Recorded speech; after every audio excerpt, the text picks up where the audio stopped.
Donc, nous allons commencer la séance avec Lita Lundquist, que j'ai eu le plaisir de connaître à CBS, qui est professeur emeritus à CBS. Et on s'est connus il y a quelques années déjà maintenant. Lita va nous présenter une intervention sur l'humour danois comparé à l'humour français. Et on va faire ça sous la forme d'un entretien. Donc, je te laisse la place ici. Et tu me laisses la bonne place? Oui, la bonne place, bien évidemment. Oui.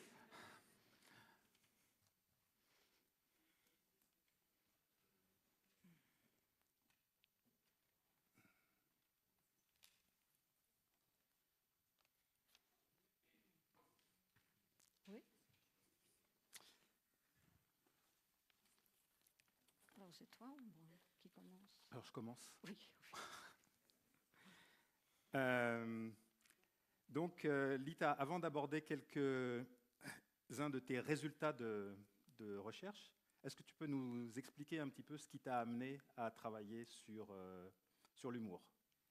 Oui, je veux bien.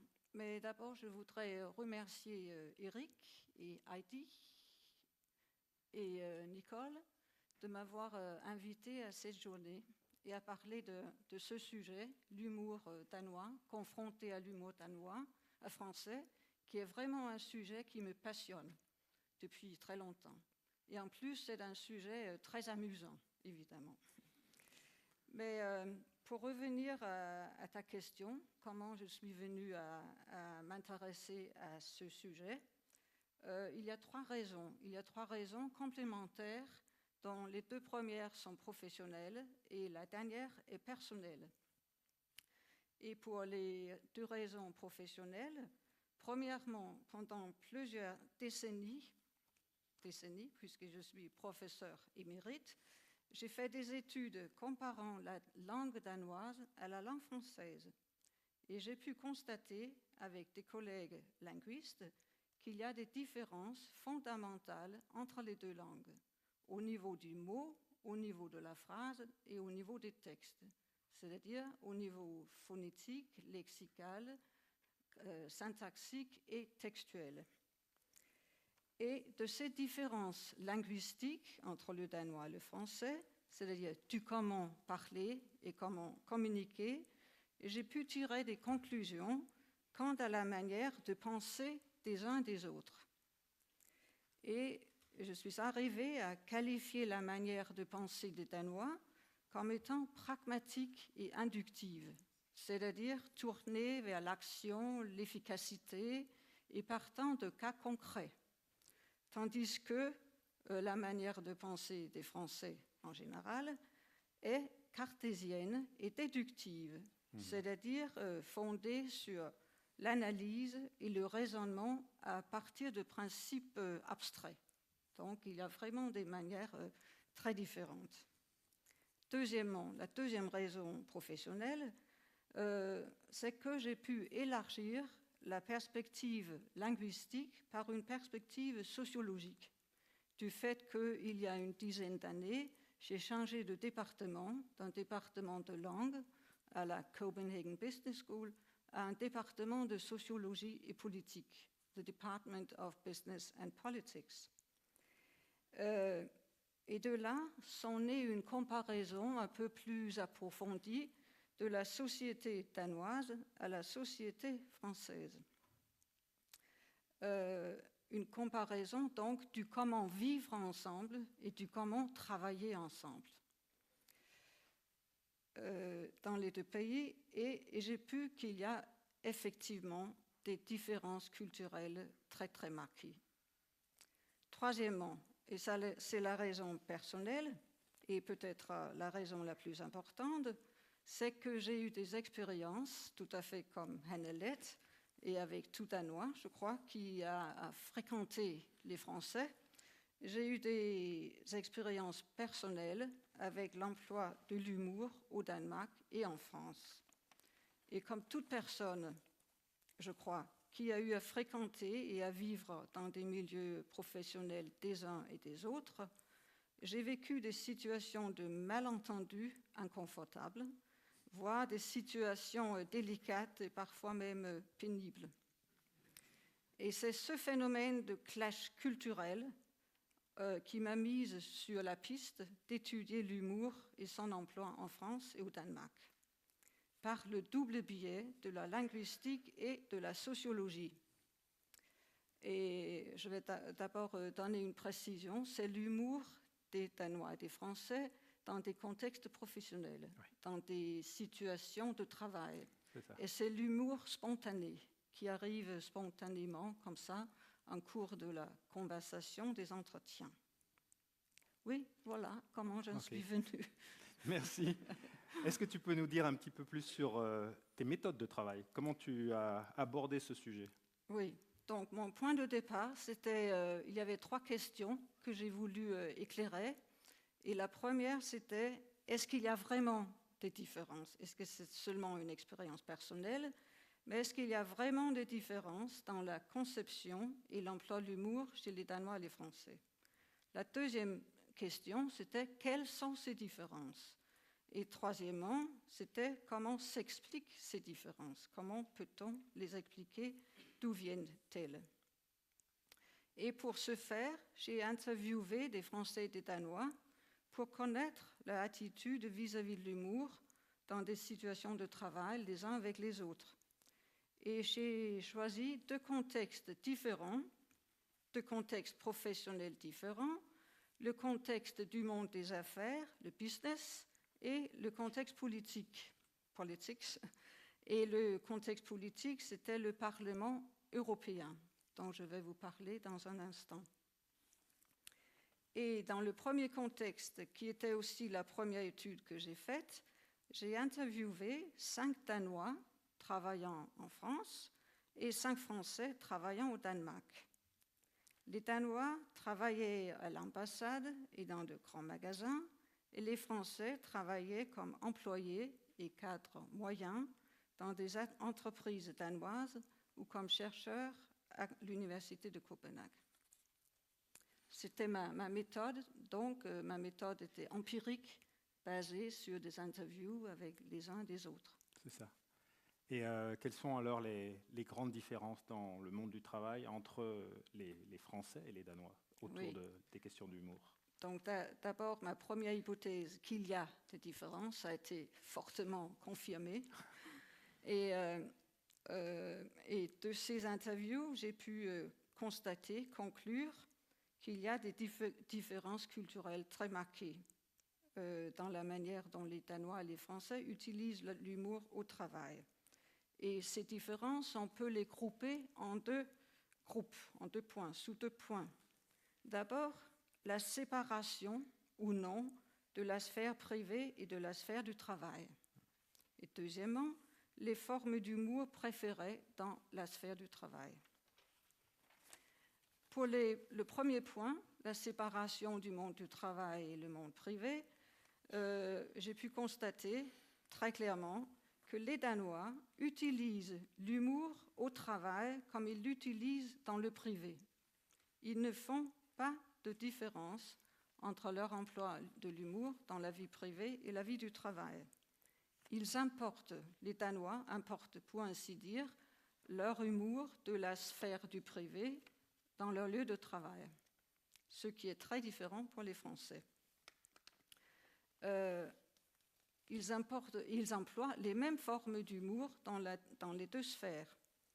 Et parmi ces formes, et c'est le point 2, domine chez les Danois l'ironie et self-ironie, l'ironie de soi, l'ironie sur soi, ou l'auto-ironie. En fait, là, il y a un point lexical très intéressant, c'est qu'il n'y a pas de mot équivalent au mot self-ironie en français. Il y a un mot qui s'appelle l'autodérision, mais qui n'est pas du tout la même chose, parce que l'autodérision a des connotations péjoratives, négatives, tandis que le mot self-ironie, auto-ironie, a plutôt des connotations positives.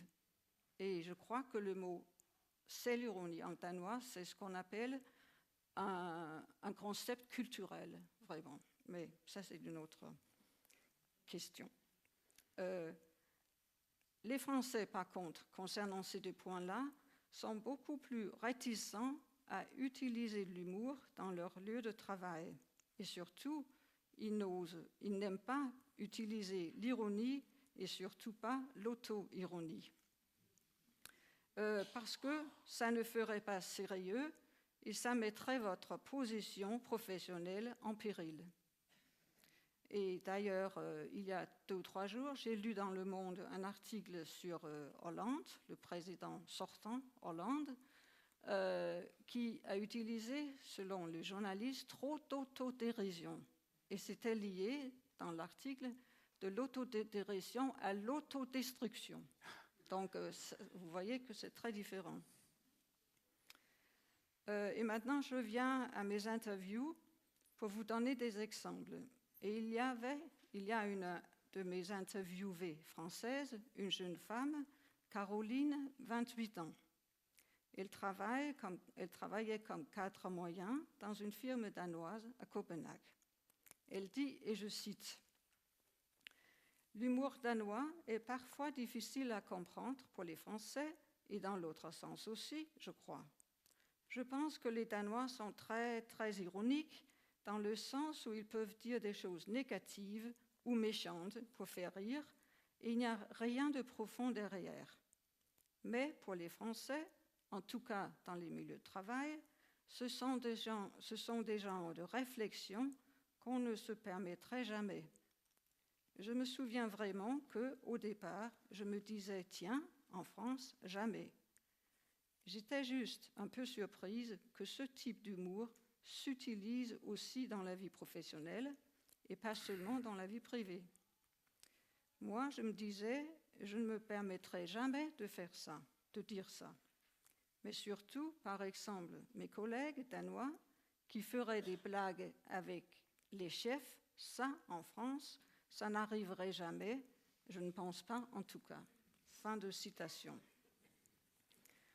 Et continuant, Caroline donne elle-même une explication que j'ai trouvée chez d'autres interviewés, danois comme français.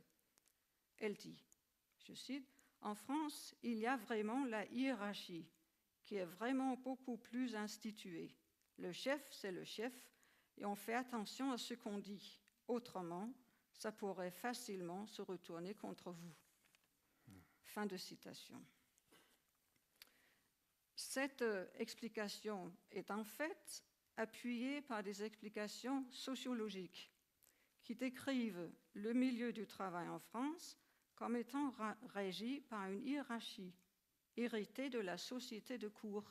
On pourrait changer ? Oui. Qui caractériserait les relations sociales en France d'une manière générale, comme étant une société verticale de distinction avec des rangs marqués et des rangs qui sont à signaler et à maintenir, à garder. Là, et cette société de cour serait héritée de la cour du roi Soleil, Louis XIV, qui ici décerne des prix d'honneur, je crois, à ses courtisans. Alors vous voyez vraiment une illustration de la société de cour. Et c'est un sociologue allemand, Norbert Elias, qui a décrit la France comme étant une société formée selon ce modèle de la société de cour. Et j'ai trouvé chez Norbert Elias des explications qui m'ont beaucoup aidé à comprendre les Français, ce qui n'est pas un petit défi. Mais, par contre, la société danoise, et là, on change, elle serait, elle, caractérisée par une organisation horizontale, et on a qualifié cette société de consensus comme étant une société de feu de camp. On est tous au même niveau à regarder, à créer de la hugue autour du feu et en ignorant ce qui est derrière le dos autour de nous. Et ces relations humaines horizontales se retrouvent aussi dans les entreprises où elles sont généralement conçues comme le soi-disant modèle scandinave du management. Caroline, dont nous avons entendu quelques paroles tout à l'heure, mentionne une autre différence qui s'avère essentielle dans les deux cultures. Chez les Danois, la forme dominante de l'humour est, comme nous l'avons vu, ou sont, l'ironie, voire l'auto-ironie, qui est une forme d'humour considérée comme déplacée, voire bannie chez les Français. Eux, par contre, préfèrent de loin, et Henne nous en a parlé aussi, préfèrent de loin les jeux de mots et les mots d'esprit, donc des blagues, de l'humour fondé sur la langue, les finesses de la langue. Cette forme d'humour préférée par les Français, au travail aussi, se rapporte bien, je crois, à cette exigence sociale de distinction propre à une cour de société,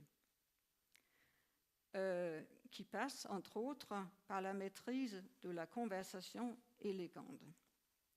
L'humour devient, dans une telle société, une forme ostentatoire d'affirmer son rang, et c'est pour ça que l'autodérision serait suicidaire, menant à l'autodestruction. Oui, voilà comment je suis venue de certaines constatations sur l'humour à décrire deux sociétés fondamentalement différentes. Évidemment, ce sont des métaphores et ce sont des exagérations, mais je crois que quand même, il y a du vrai dedans. Merci. Tu signalais tout à l'heure qu'en français, il nous manque le mot pour self-ironie. Et il nous manque aussi le mot hygge. Oui. C'est certainement pas par hasard que c'est une franco-danoise qui a installé cette petite J'allais disposition. dire, oui. Sauf qu'il y a un rang quand même entre nous deux. Bon, mais tu es éméritus. Oui, bien sûr. Bon, comme le disait tout à l'heure Annelette, on peut bien imaginer que ce qui fait rire les uns ne fait pas forcément rire les autres. Ça peut faire grincer les dents, au contraire, ou bien les laisser indifférents. Et en français, on a une expression qui s'appelle « faire un bide ». Alors, faire un bide, ça veut dire, une blague qui ne marche pas. Et ça vient de l'époque où il y avait, au XVIIe siècle, du théâtre, et les comédiens venaient sur scène, et s'ils n'arrivaient pas à faire rire les gens, ils repartaient sur le ventre. Et le ventre, en argot, c'est le bide. Donc, faire un bide, ça veut dire rater son effet. Alors, est-ce que tu as des exemples, justement, entre ces cultures françaises et danoises, de bide? Oui. J'ai un très bon exemple d'un Danois qui a vraiment raté son humour auprès d'un Français. Et je vais vous expliquer, vous raconter l'histoire. C'est un épisode qui vient des interviews aussi. Et c'est, comme j'ai dit, un Danois qui a essayé de pratiquer l'ironie danoise auprès d'un collègue français. Et l'épisode est raconté par un jeune chercheur français qui travaille à l'université de Copenhague. Il décrit d'abord l'humour en général dans ces termes, et je cite, « Les Danois, dans leur humour en général, sont très ironiques et très incisifs, un peu cruels. Ce sont des remarques qui, si jamais on ne comprend pas en termes d'humour, ça devient blessant. » Fin de citation. Il donne l'exemple suivant, auquel il revient très souvent dans l'interview, qui a duré plus d'1 heure, et ça montre combien cet acte d'humour l'a tracassé, blessé, voire traumatisé. Il raconte, et je cite, « Quand je suis arrivé ici à Copenhague, un de mes collègues danois m'a dit « De toute façon, pour apprendre le danois, tu n'as pas le choix. Il faut que tu divorces et épouses une danoise. » Et il continue, le français, « C'est venu très, très à froid dans une discussion. Et bon, je ne sais pas si c'était de l'humour ou pas. C'était aussi un moment où j'essayais désespérément d'apprendre le danois et ça ne marchait pas. Eh bien, c'était blessant, en fait. Fin de citation. Moi, danoise, et je crois tout Danois avec moi, n'aurait aucune difficulté à interpréter cet épisode comme étant de l'ironie. Il n'y aurait même pas d'autre interprétation possible de cette phrase. Il faut que tu divorces et épouses une Danoise. Enfin. Mais le Français, lui, en garde un souvenir très douloureux. Et je crois que pour lui, le Français, il a pris ça comme une intrusion dans sa vie privée, ou qu'on s'est mêlé trop dans sa vie privée. Nous autres, je crois qu'on l'aurait perçu comme un peu sensible, susceptible quand même. Mais il reste aussi que c'était vraiment un événement, un épisode traumatisant pour lui. Et ce monsieur, il répète à plusieurs fois qu'il y a une incompréhension culturelle entre les Danois et les Français parce que l'on a des bases culturelles différentes.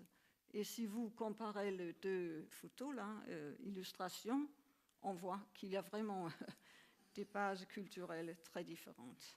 Donc c'était un exemple d'un humour raté complètement. Ok. Mais tu sais, les Français sont tellement sérieux. Moi, j'ai pris ça au sérieux, cette histoire. Oui. Donc j'ai divorcé. Oui, oui. Et nu kan jeg tale dansk. Ah oui. Mais tu vois où ça peut mener quand même. Oui. C'est malentendu. Oui. Oui. Bon, à contrario, est-ce que tu as un exemple d'humour réussi?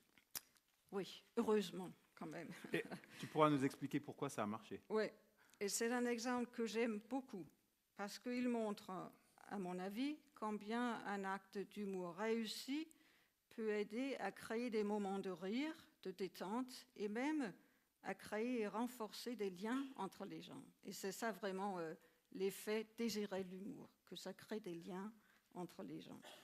Et ici, entre des collègues. Il s'agit d'une Danoise qui travaille à l'ambassade, qui travaille toujours en fait, à l'ambassade du Danemark à Paris et qui raconte l'incident suivant en danois que je traduis. Jeune, je travaillais au grand magasin de BHV à Paris, le bazar de Hôtel de Ville, à la section du mobilier. J'avais à réduire le prix des meubles danois, évidemment. Et quelqu'un m'a demandé en passant, « Qu'est-ce que tu fais ?» Et j'ai répondu, et ici elle change en français, « J'en ai marre, je monte la moitié des prix et je pèse les autres. » Et elle continue en danois, « Dans l'espace de 2 minutes, un autre collègue est venu me demander, « Qu'est-ce que tu fais ?» Et dans l'espace de 10 minutes, encore 10 sont venus me poser la même question. Et alors, j'ai compris que je ne devais pas les baiser, mais les baisser.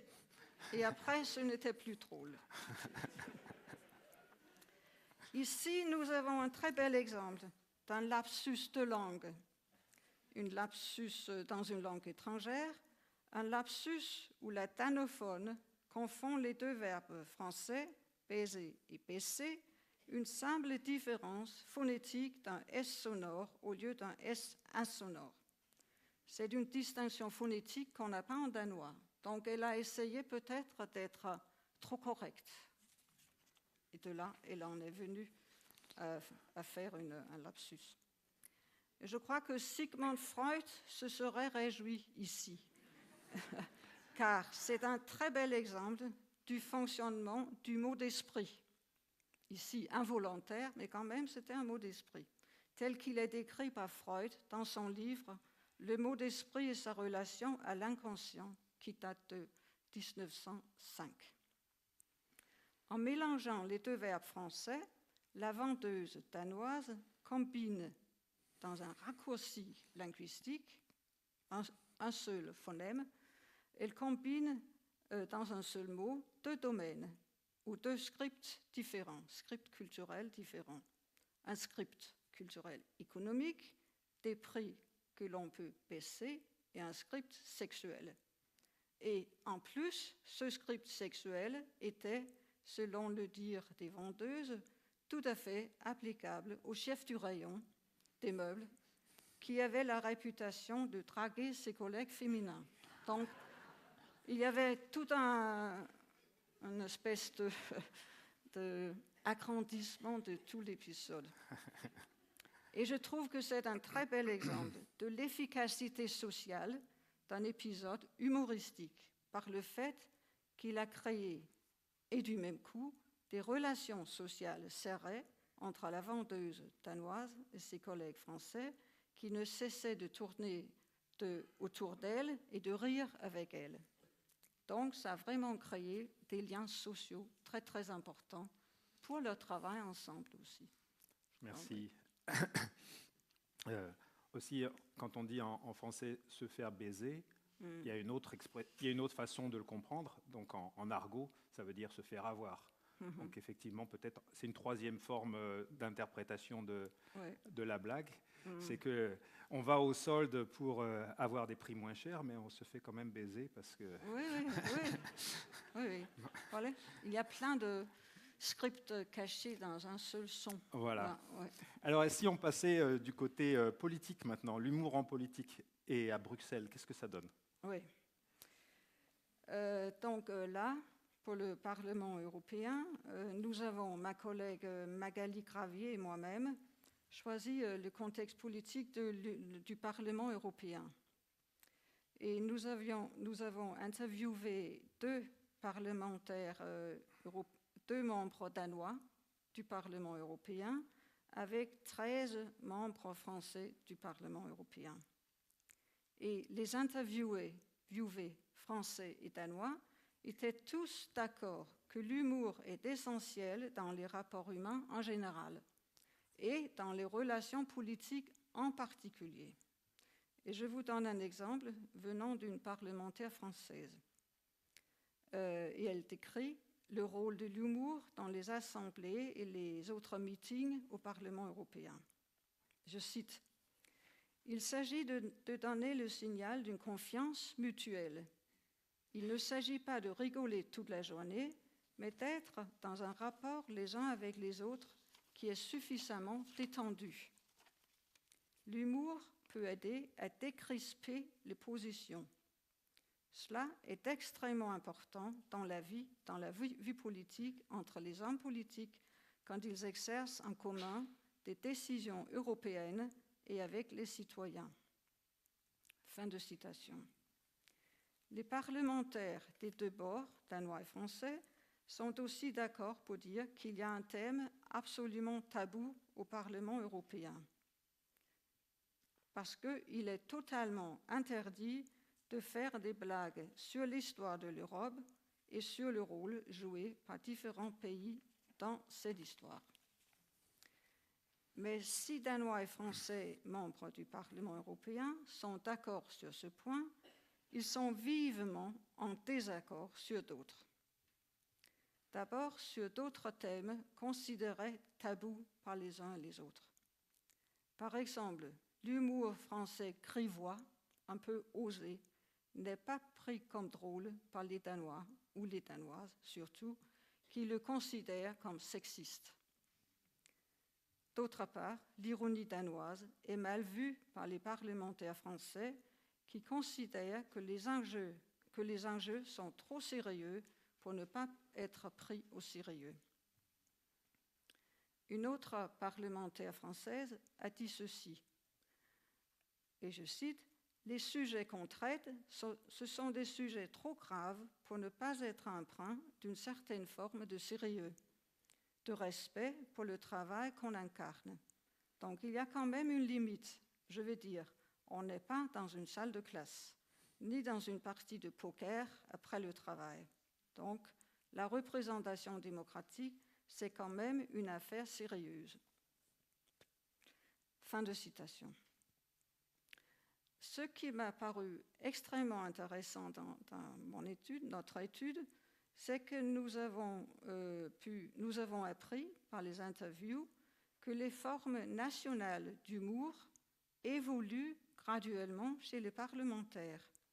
Il y a comme un processus d'apprentissage de ce qu'il faut éviter et de ce qui est considéré comme légitime et efficace au niveau de l'humour. Il se crée peut-être une espèce d'humour particulier au contexte commun des parlementaires européens. Espérons-le. Oui, donc c'était les différences les plus marquées. D'accord. Donc, puisqu'on a abordé les différences de culture parlementaire danoise et française, est-ce que, avant qu'on passe la parole à l'assistance, est-ce que tu as quelques mots de conclusion? Oui, c'est pour... il y a une autre différence que j'aimerais mentionner, oui, et c'est que, entre les deux, c'est que les parlementaires danois n'hésitent pas à rigoler et à passer de bons moments ensemble, même avec des parlementaires qui sont radicalement opposés à leur propre appartenance politique. Et là, j'ai une citation d'un parlementaire danois qui dit, et c'est très bien illustré ici aussi, il dit « Nous, les parlementaires danois, excellons dans le vivre ensemble. Quand nous voyageons tous les 13, nous formons un groupe. Et il y a toujours une petite plaisanterie, une forme d'humour qui crée une complicité. C'est très danois, complicité qui dépasse les clivages politiques partisans.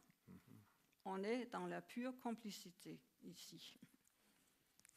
Là, l'attitude des parlementaires français est aux antipodes. Il y a une parlementaire française qui a dit, je cite, « Il y en a avec qui je ne parle pas. À l'extrême droite, je ne leur parle pas. Je ne leur dis pas bonjour, donc avec ceux-là, je ne peux même pas, mais après je peux rigoler avec tout le monde, mais pas avec l'extrême droite, parce que je les boycotte. » Fin de citation. Et ma collègue et moi, nous avons essayé d'expliquer cette différence par la différence qui existe entre la culture parlementaire dans les deux pays. En France, la tradition parlementaire est peut-être plus antagoniste et au Danemark plus consensuelle. Mais je ne veux pas être là. Mais j'aimerais quand même revenir au sous-titre que vous aviez ici pour la journée, et c'était « Si l'on riait un peu de soi-même ». Oui. Il paraît, en conclusion, que les Danois ont tendance à rire beaucoup d'eux-mêmes, beaucoup plus que les Français ne rient d'eux. Okay. Bon, enfin, c'est mon impression. Merci, Lita. Merci.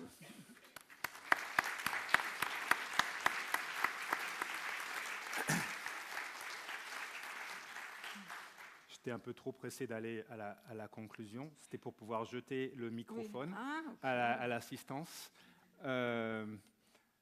Donc c'est en mousse, hein, ne craignez rien. Si vous voulez poser une question, vous jetez quelqu'un va vous passer le micro de cette manière. Donc c'est ouvert. Maintenant, s'il y a des gens qui veulent poser des questions à Lita. Vous levez la main et puis on vous jette une balle dessus. Gentiment.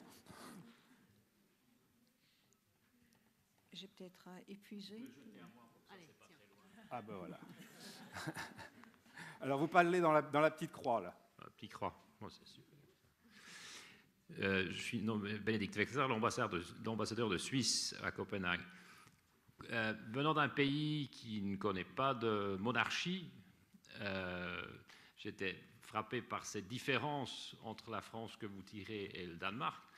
Mais le Danemark a aussi une monarchie, en plus une très ancienne.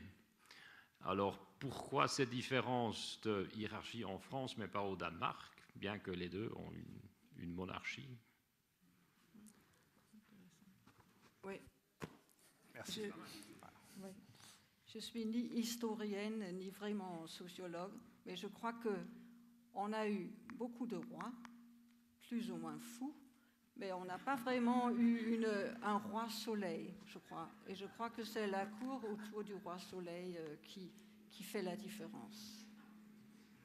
Mais il y a peut-être des historiens dans la salle.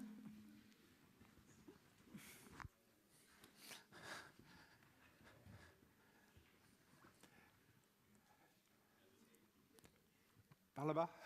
Ça fait loin à jeter, hein. Mais on peut faire des relais. Oui.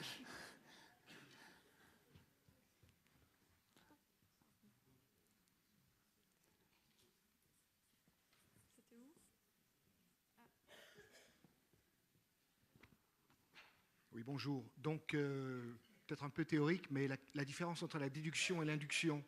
Pardon? La différence entre l'induction et la déduction, vous en Oui. avez parlé. Mhm. Est-ce que vous pourriez approfondir cela un peu? Oui, Parce que je ça peux me bien. semble assez intéressant comme question, en fait. Oui, oui. C'est que la méthode d'induction, ça part de cas concrets. Et de là, on monte dans l'abstraction pour arriver à la fin à des théories, à établir des principes, etc. Tandis que la déduction et la pensée cartésienne, surtout, enfin aussi, ça vient de principes généraux. Et à partir de là, des principes d'absolu, très très abstraits, et de là, on descend plutôt. Appliqué à l'humour, Ah oui, est-ce oui. que vous avez des exemples concrets Oui, qui pourraient mais illustrer là, cela? mais là, c'était j'ai parlé de ça dans un autre contexte où je suis passée du linguistique au cognitif. Comment la langue et la manière d'enchaîner des phrases dans les textes montrent aussi des différences entre des manières de penser. Et j'ai pu constater, en comparant des manuels, des livres, des articles scientifiques, que les Danois, il y a très souvent, on voit la tendance de partir de cas concrets et de là, monter dans l'abstraction. Et que, quand il s'agit en tout cas d'études sociologiques, on part en France, de principes abstraits, parlant des droits de l'homme, par exemple, etc. Et de là, on descend. Je dis ça, pas que c'est toujours le cas, mais c'est quand même... et c'est aussi des manières de penser qui sont appuyées par le système scolaire aussi, où on a en France, je crois, beaucoup plus d'appui sur la mathématique, la philosophie, le raisonnement. Et chez nous, c'est plutôt la méthode pragmatique. Merci.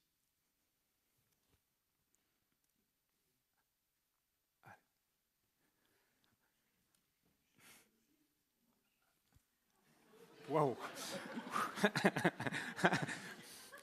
Tu as fait du handball?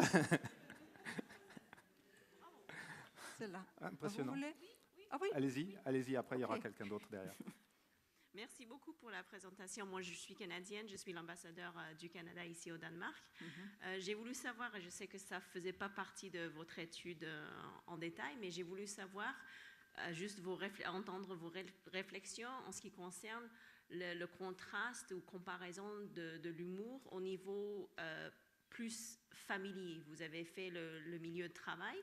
Et je me demande si au niveau plus informel ou si ça se rapproche plus. J'ai plus de liens avec la France, j'ai la famille française, etc. Je voulais juste savoir, entendre votre avis là-dessus. Je suis sûre qu'au niveau personnel, ça se rapproche beaucoup plus. Je ne crois pas que les différences sont aussi marquées. Et je crois que les différences viennent justement de cette différence aussi dans le management, dans le business, comment la hiérarchie au lieu de travail qui est plus marquée en France qu'au Danemark. Mais je crois que dans la vie privée, je peux vous dire qu'il y a beaucoup de films français qui traitent de la vie, des milieux privés, de petits films, entre guillemets, qu'on aime, qu'on apprécie énormément ici au Danemark. Donc je crois que là, l'humour se rapproche beaucoup plus, heureusement. Vous pouvez lancer 2 rangs derrière. Vous voyez qu'on est pragmatique ici. On m'entend là? Oui. Oui. Je voulais juste rassurer, je suis marié avec une Danoise et on arrive à rigoler ensemble. Tout à fait. Oui, je suis sûre. Sinon, vous ne seriez peut-être pas ensemble. Et ce n'était pas pour une question linguistique.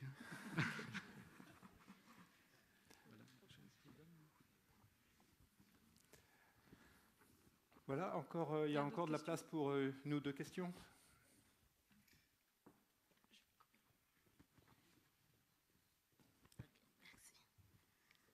moi c'est Bénédicte Achigan, je suis premier secrétaire à l'ambassade du Bénin. Merci Lita pour ton exposé, j'apprécie vraiment. J'apprécie surtout le sens de l'observation ce que vous avez fait en termes d'observation des deux sociétés, la société française et la société danoise. Ma question est celle-ci. Quand vous comparez les deux organisations sociétales des deux pays, je veux dire, à votre avis, laquelle paraît plus efficiente et plus efficace? Merci.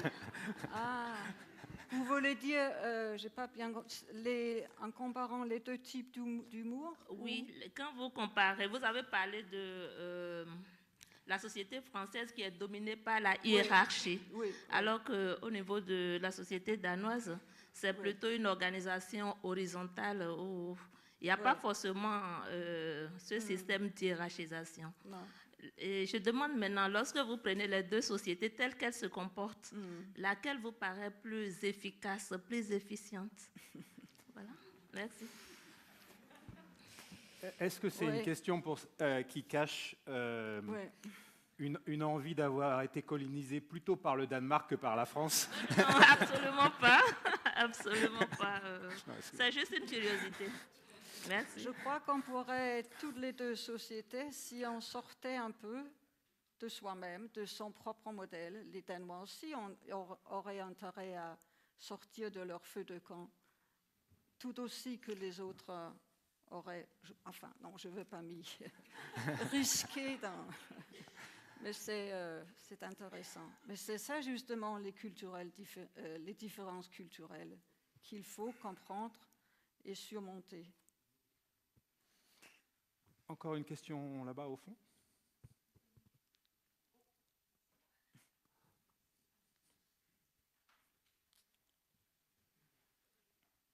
Merci. Moi mon nom c'est Paterne, Kabore Paterne. J'ai beaucoup apprécié la comparaison avec la France et du coup je pense à d'autres pays qui sont juste à côté, la Suède, la Norvège et il reste quel autre pays? L'Islande. Je ne sais pas si vous avez déjà jeté un coup d'œil en termes de comparaison entre le Danemark et ces différents pays, en termes d'humour. C'est ça ma question. Merci. Oui. Moi, j'en ai fait sur le plan privé, évidemment, parce que je connais beaucoup de Suédois et de Norvégiens. Mais il y en a d'autres. Il y a des sociologues qui ont fait des comparaisons très poussées de ces différences. Il s'appelle Gundelach, Peter Gundelach. Il a constaté qu'il y a des différences. Mais le problème, c'est qu'on trouve toujours qu'on est soi-même celui qui a le plus d'humour, plus que les autres. Mais c'est une question de caractériser l'humour, je crois. Donc, je voulais profiter de cette question parce qu'elle fait une bonne transition avec l'intervention qui suit, puisque en quelque sorte, il y a une sorte de parenté à plaisanterie entre les Danois et les Suédois, par exemple. J'ai un collègue suédois avec qui j'ai voyagé souvent, qui quand même rit jaune, si on veut, quand il y a toutes ces blagues autour des Suédois faites par les Danois. Ça crée des complexes d'infériorité ou de supériorité. Et là, on va avoir tout à l'heure Alain Cissao qui va nous parler de la parenté à plaisanterie aussi, dans un autre contexte. On va remercier Lita avant de passer la parole à Alain Cissao et à Heidi. Merci.